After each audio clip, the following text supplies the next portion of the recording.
Bismillah ar-Rahman ar-Rahim. The grammar lesson for today is basically a review of last week's grammar lesson with a little bit extra. But that little extra that we're going to do today is very, very important. So just make sure you pay attention at the end of the lesson, okay? If you want to sleep, just sleep at the beginning, then wake up at the end.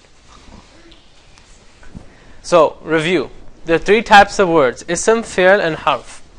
Ism and fi'l always have a gender and a number. Even though we may not think of those things as having a gender, they are either masculine or feminine. Harf does not grammatically even have a grammatical gender. Okay? So again, note that gender does not necessarily mean male, female, how we think about them. Bint means girl in Arabic, and like we would think, it's feminine. Okay, it's female. We all know that. So is Shams. Shams is also feminine, but you don't think of Shams, the sun, as being feminine. But in Arabic, it's feminine. So when you say the sun rose, you have to use a feminine verb for rose. When you say the yellow sun, you have to describe it with a feminine adjective. So all these things are true. A very important point is people ask me, is there a masculine for every feminine? No. And yes. Depends on the category of word. If I say this and that, those have masculine and feminine because you use that with many different words. All adjectives, almost every adjective, what we think of English as adjective, as a describing word, an ism that will describe, that has a masculine and feminine. So yellow, red, they have masculine and feminine counterparts. Big and small, kabir or kabira, saghir or saghira, with the ta marbut at the end. So masculine, feminine. However, nouns themselves that do not refer to people. Writer has masculine, feminine. Doctor, masculine, feminine. Teacher, masculine, feminine. But things that don't refer to people, on the other hand, and are not describing words. Pen, tree, book. These are either only masculine or only feminine. They don't have each other in their forms. Qalam is masculine, and there's no feminine pen. It's just that when you use adjectives with qalam, you use a masculine adjective. When you use a verb, you use a masculine verb. Then with shajara, is feminine. There's no masculine shajara. Tree, you use feminine adjective for tree, you use feminine. Okay? So again, the adjectives and the things that refer to people, they have both masculine and feminine forms. All verbs have both masculine and feminine forms. Obvious. Well, it'll be obvious when we study them. It's obvious to me, but perhaps not to everyone. All verbs have a bunch of things. They have a tense, they have a blah blah blah. We'll talk about that. But everything else doesn't have masculine or feminine. They're either masculine or they're feminine, and I'll give you hints about how we can figure out whether they're masculine or they're feminine based on the word. Shajara, how do we know it's feminine? Qalam, how do we know it's masculine? Shams, how do we know it's feminine? Okay?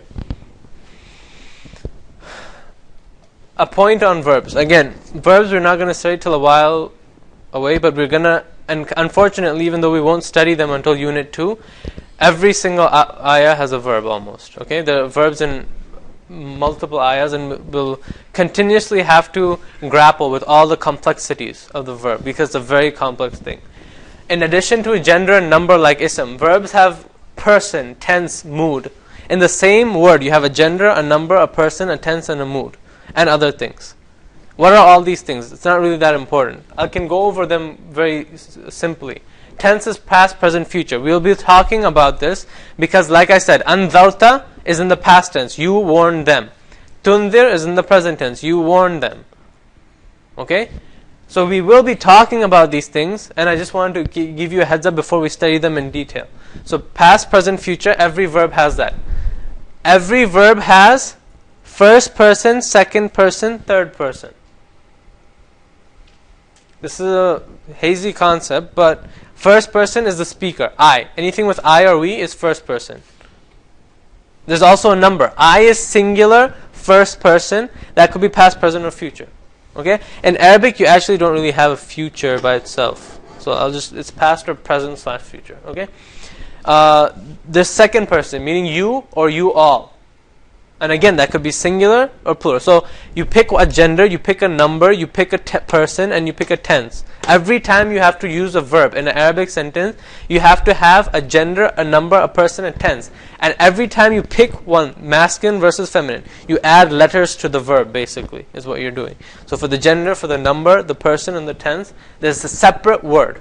So if three things are the same, and one thing is different, you'll have a different word. So that's why it's a very complex thing. Okay, so you have to learn all of these things. And mood, I'm still trying to figure out if I want to talk about that before the lesson, because every single one of these verbs have a mood. But even in English, very few people know what a mood is. Just as a brief snippet, lam tunzir is in a different mood than a normal present tense. Even it's not tunziru, it's tunzir. That's all I'm going to say. Okay, so it's that jazm at the end changed the mood. So mood, that's why I wrote I don't really want to talk about that right now. Okay? So like active, passive? Active passive is actually another thing. Mood is subjunctive, indicative, conditional. Huh? Is it situation? Or is it situational thing? It is. It's difficult, is what it is. But it's in English. It's very hard because in English the verb conveys absolutely nothing about the mood, even though there are moods in English. So in context you can know what mood is which. And English grammarians, they study this, but the word itself doesn't tell you anything. So you're not used to, oh, what mood is this? Because the verb, you don't need to know that in English. I would go to the grocery if you had told me to. There are a bunch of different moods that are going on in that, but I mean, this told and it's gone.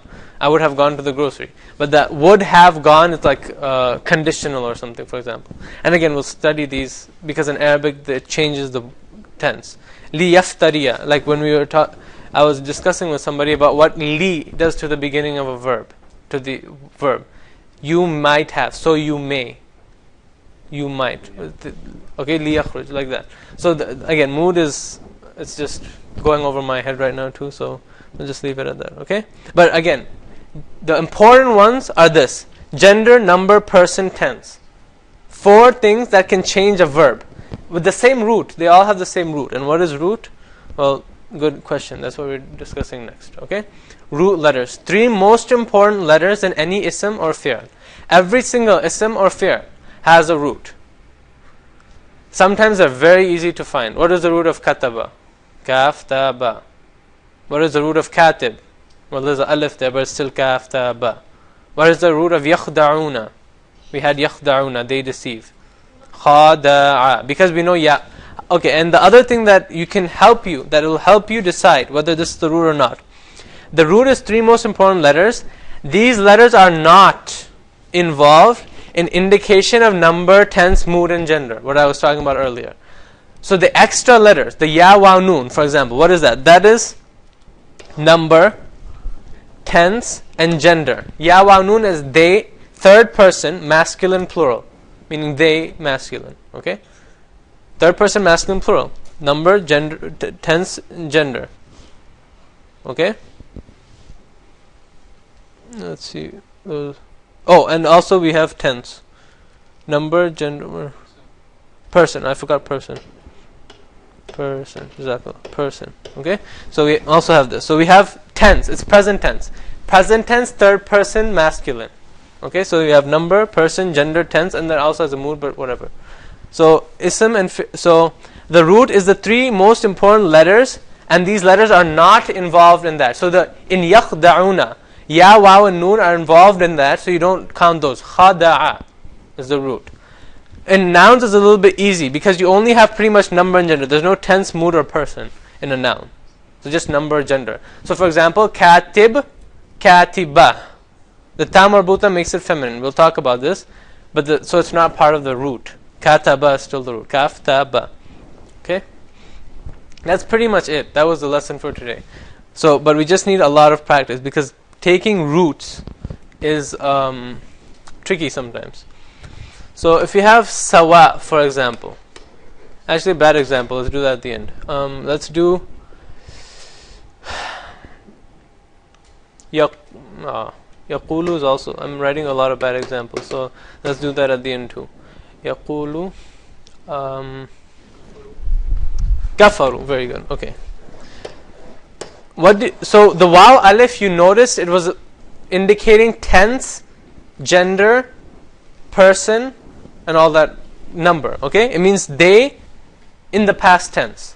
So it's third person plural, they, masculine for gender, and past tense for tense. So is that part of the root? No, not part of the root. What is the root then? Kaf, fa, ra. Why do we want to know about roots? Because any word that's related to it will know what the meaning is. We just have to add gender, tense, and number and person to it, and we'll know what the meaning is. Okay? Kafir. Kafir is a ism or a fi'l? Ism. This is not about number or gender, this alif. So I kind of misspoke when I said you only have to worry about number and gender in nouns, in ism. But I mean the root is still pretty simple. What is the root? Kafara. Because it tells you kafara is something to do with disbelief. This is one who disbelieves. Okay, again, this alif is a grammatical thing added on later. Just like number, gender, tense, mood, and whatever this is. Okay? Sawa. Fine, let's do some more easy ones. Yakhda'un we did. Khad. Yash'urun. Okay? Where's my pointer? Yash'urun. Yash'urun. Yep. Sheen, Ain, Ra. Sha'ara. Okay? And if you see anything related to that, you have something to do with perceiving, something to do with feeling. Let me try to think of a very subtle example. Okay. Qawm and Nas. So now we did a few easy ones, okay? We did a few easy ones. Now let's step up the game. Yaqulu. What is the root? This is qaf, waw, lam. Very good. However, if I told you qala is in the past tense, yaqul is in the present, qala is the past tense, would you be able to easily tell me the root from qala? Is it the same root? Is it the same root? Qaf, waw, lam, in both of those letters? Yes. Important, very important, it is the same root. The waw you don't see. And the important thing to remember with any hard, difficult root, when will that root be difficult? When you have alif, waw, or ya in the root. And this is more like hamza, technically. So alif, hamza, waw, or ya. If you have those in the root, they're polymorphic. They'll change their shape around. Sometimes they'll hide it. Sometimes waw will become a alif. Sometimes waw will become a ya. So they morph into each other in different tenses. They're called weak letters. They're weak. They get pushed around and they get changed to each other. Okay? Sawa. What is the root of this? Close. It got pushed around. So it's one of these. So you see the hamza, but there's something else that's actually the root. Yeah, very good. Seen, waw, ya. So it wasn't hamza. Even though you see a hamza here, that got pushed around.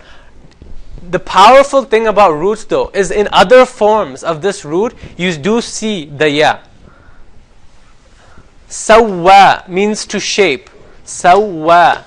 That's how you write it. Okay, sawwa. To shape, to proportion something, to make things equal or in proportion. Sawa. He proportioned. Qala. If you don't know qala, again in a different form you'll see the root. Qawl means a saying. Qawl. Yaqul is he says. Qal he said. Nas means the people. What is the root? Noon. Okay, and sometimes the root, even experts argue about it. Salah, for example, the root word for salah. Some people spell salah like this. Some people spell it like this. Actually, the two different spellings might have something to do with the disagreement about the root. Is it salawa, which means to burn, or salaya, to pray? I mean, it seems obvious, but it's not. Some people disagree. Okay? Nas. Again, this might have some disagreement to it too. If you look at tafsir, they'll discuss multiple roots possible for nas. Because nas is a word that's been with Arabs for a long time. Ever since you develop a language, you have to know how to refer to other people. Before grammar was even invented. So nas can be noon, seen, ya. What is nasa? Yansi. Forget. He forgets or he forgot. So nas means coming from the root to forget. So it means one who forgets. In fact, this is the most proper, in my very limited studies, this makes a lot of sense. Okay? Why? Sawin is one who shapes. Nasin, one who forgets. Both end in weak letters. The ya you can't see here. The ya you can see here. Can you see that? Sawin, one who shapes.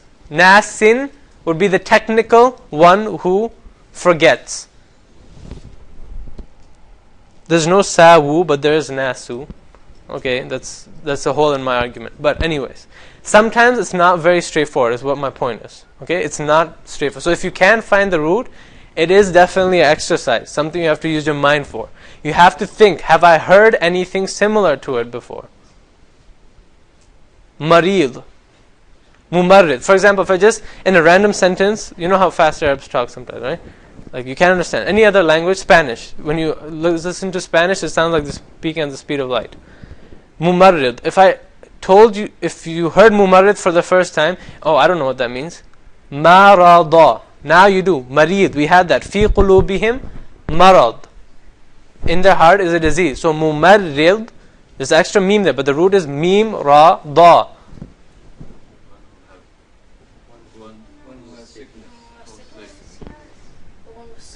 Close. I think it means nurse. Mumarrid. Sickness, basically. Okay? Umar, am I right? Yes? Okay. That's good. So it means nurse. Okay? So, etc. Other things. That, I don't know if that has a root. That does have a root, obviously. It's a ism. Wail. Wa yala. But again, there's not that many things. We had ghishawa before, okay? فَغَشَّاهَا مَا غَشَّا فَبِأَيِّ آلَةٍ. That's the same root. Wow. Wow, actually. Ghishawa is wow. Okay, there's also ghain shin ya, which is a different root. So sometimes you get confused. You'll be like ghain shin. I've seen ghashia, for example. هَلْ أَتَاكَ حَدِيثُ الْغَاشِيَةِ. Ghain shin, if I say that's ghain shin ya, and this is ghishawa, ghain shin wow, does it suddenly mean they're equal? No, because sometimes they're very similar roots, but they're different.